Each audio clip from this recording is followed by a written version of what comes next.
You're officially a king cobra hatchling, all 15 inches of venomous noodle. Your mom takes a quick look at her wiggly offspring and decides it's time to clock out of motherhood. She slides off into the jungle, leaving you and your siblings to fend for yourselves. It's like being handed a survival manual with all the pages missing. You slither away from the nest because, oh, did I forget to mention? Your siblings are just as venomous as you, and they wouldn't hesitate to make you their first meal. What a wonderful family.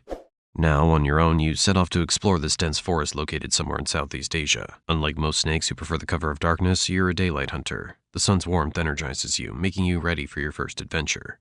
Oh wait, did you just realize that you look like any ordinary snake? No sign of those signature flared ribs that make you special? Because, my friend, King Cobra doesn't waste its intimidation tactics on casual strolls. It only spreads its ribs when it's feeling spicy, either threatened or ready to throw hands. Fangs. Otherwise, it just folds up like a normal snake, undercover mode activated. Oh, look, a skink scurry spy. You freeze, your keen eyes locked on target. With lightning speed, you lunge, your tiny fangs sinking into its flesh. From day one, your venom's potent enough to take down prey. Your first meal's served. Not bad for your first day on the job. At this age, your meals are typically about the size of this lizard, quite fitting for a worm like you. Suddenly, you notice a monitor lizard heading your way. That's bad. Will you make a run for it? Oh, wait, it hasn't noticed you yet. That's definitely thanks to your striped skin, which helps you blend seamlessly into the background. You're basically nature's ninja. The monitor lizard wanders closer to a stream, and you realize something interesting. Water isn't just an obstacle for you, it's also an escape route. You silently slip into the water, swimming away with surprising grace. Unlike your serpentine cousins, you're quite the swimmer, capable of crossing several kilometers of open water when needed. Who knew a snake could do the backstroke? So you spend your early days running from adult king cobras, hiding from birds that love spaghetti for dinner, and trying to avoid monitor lizards. A few weeks into your life, something odd happens. Your eye scales turn cloudy blue. Your skin feels itchy and tight. You're growing too fast for your own outfit. You find a rough tree branch and start rubbing against it like it owes you money. Your old skin catches on the bark and voila, you begin to crawl out of yourself. It's like taking off skinny jeans after Thanksgiving dinner. A few hours later, you emerge, leaving behind a perfect translucent replica of your former self. Your colors are brighter now, your senses sharper. Growth spurt accomplished, and you'll be doing this every few weeks while you're young. It's the cobra's way of taking a shower. You're not just any snake, you're royalty with a 45 million year family legacy. But your ancestors weren't born with crowns. Let's rewind the clock to see how Fragile Noodle became the king of all serpents. Your great times a million grandparents were just standard issue elepids trying to make their way in prehistoric Asia. Back then, being venomous was their only party trick. No fancy hood, no impressive length, just tiny fangs and dreams. The problem was, everyone else had venom too. It was similar to showing up to a knife fight and discovering everyone else brought the same knife. Your ancestors needed something extra. Something with flair. Some bright bulb in your family tree discovered that spreading their ribs made them look bigger. Not much, just a tiny bulge, but it was enough to make predators think twice. Those who could puff up had a better chance of surviving during that era, while the ones who couldn't were eliminated. This trick started getting passed down from one generation to the next, improving a little more each time. Fast forward a few million years of evolutionary tinkering. Your ancestors' ribs started getting longer and more flexible right around the neck area. Meanwhile, special muscles developed, the levator costae and supercostalis lateralis superior, if you want to get fancy about it, giving them control over this new party trick.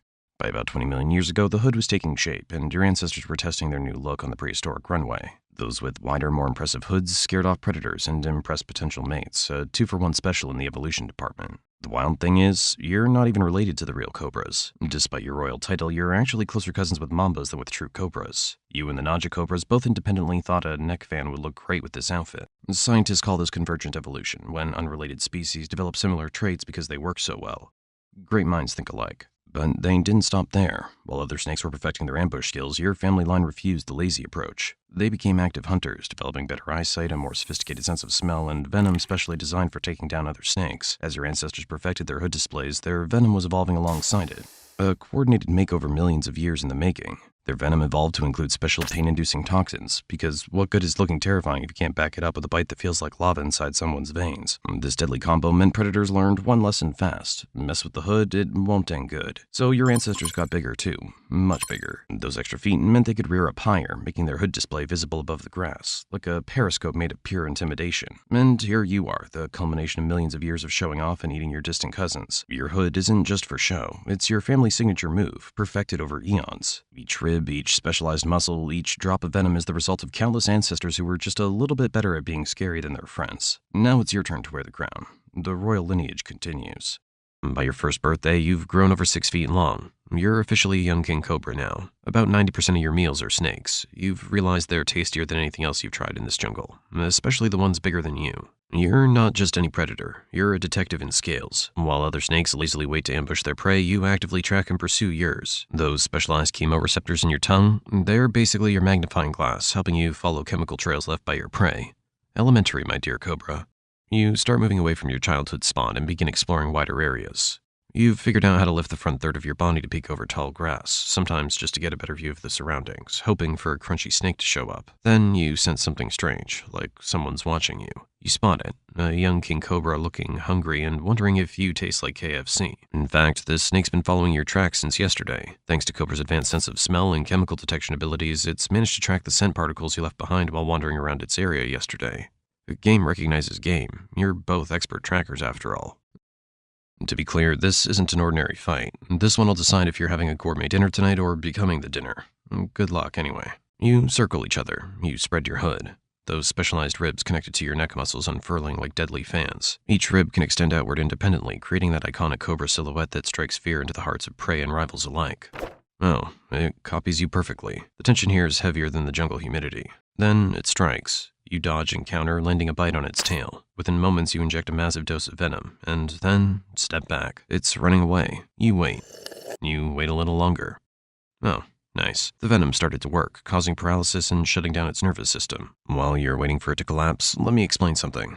Your venom's specifically designed to target the nervous systems of other snakes, making it particularly deadly to reptiles. On top of that, you inject enough venom to kill 20 to 40 adult humans. Literally. Oh, look at that. It's done. Time to figure out how this cheeky fellow tastes. Another snake added to your growing list of jungle flavors. Your life continues like this, tracking and pursuing snakes of all kinds in the jungle, facing close calls with eagles and tigers, and having near-death fights with other cobras. Your hunting style sets you apart from other snakes. You're not some lazy ambush predator. No, you're more like a skilled detective, following trails and actively pursuing your targets in broad daylight. By the time you're 6 years old, you're an 18-foot-long king cobra, officially the longest venomous snake in the world. You've settled into a rhythm now, shedding your skin every couple of months.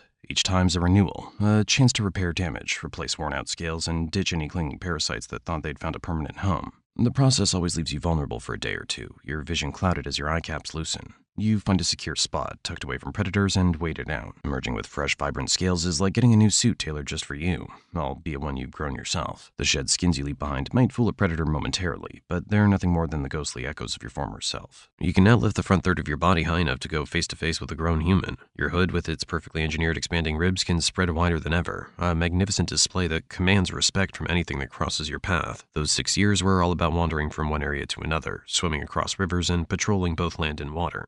Now things have changed. You've developed a territorial instinct. You find a spot in the jungle that you like, complete with pristine streams for drinking and swimming, and claim it as your own.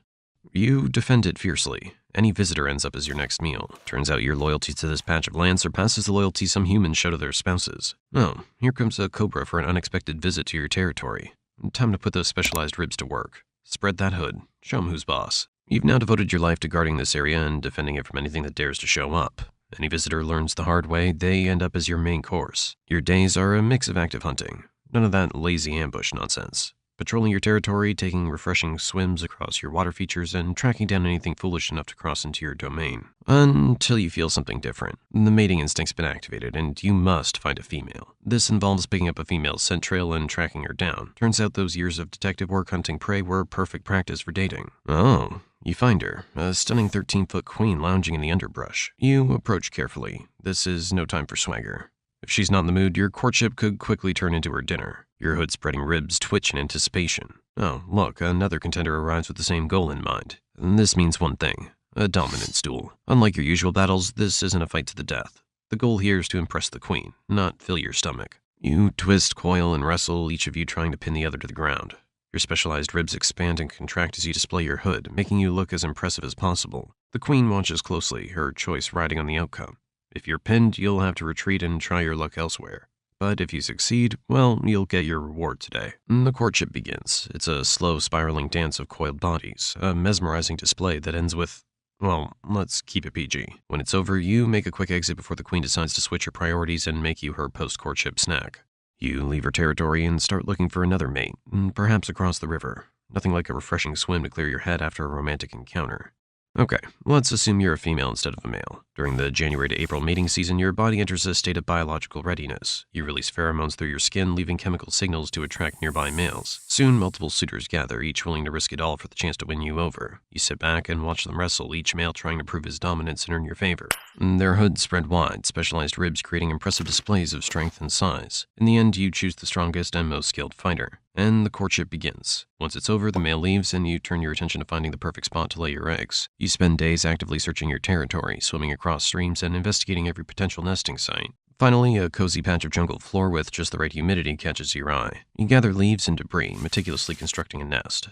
Just so you know, king cobras are the only snakes that build nests. Before laying eggs, you undergo a special shed, your pre-nesting shed. Unlike regular maintenance sheds, this one marks a biological milestone. Your body's been redirecting energy from growth to reproduction, and this fresh set of scales prepares you for the next phase, motherhood. The timing's crucial. Your new skin will need to endure weeks of nest guarding without replacement. Once the nest is ready, you lay 30 to 50 eggs and begin an intense, no-nonsense 70-day guarding period. No snacks, no breaks, just you keeping watch over your future offspring like a venomous sentinel. When the eggs finally hatch, your job's done. You leave the hatchlings to face the world on their own. Their fate's now in their own tiny, slithery hands. As April ends, so does the mating season. You return to your regular life, actively hunting rather than ambushing, patrolling both land and water and defending your territory. Years have passed, and look at you now, 18 feet of pure muscle. You're literally wearing the title, the longest venomous snake in the world. By the way, happy 20th birthday. No cake, just existential dread.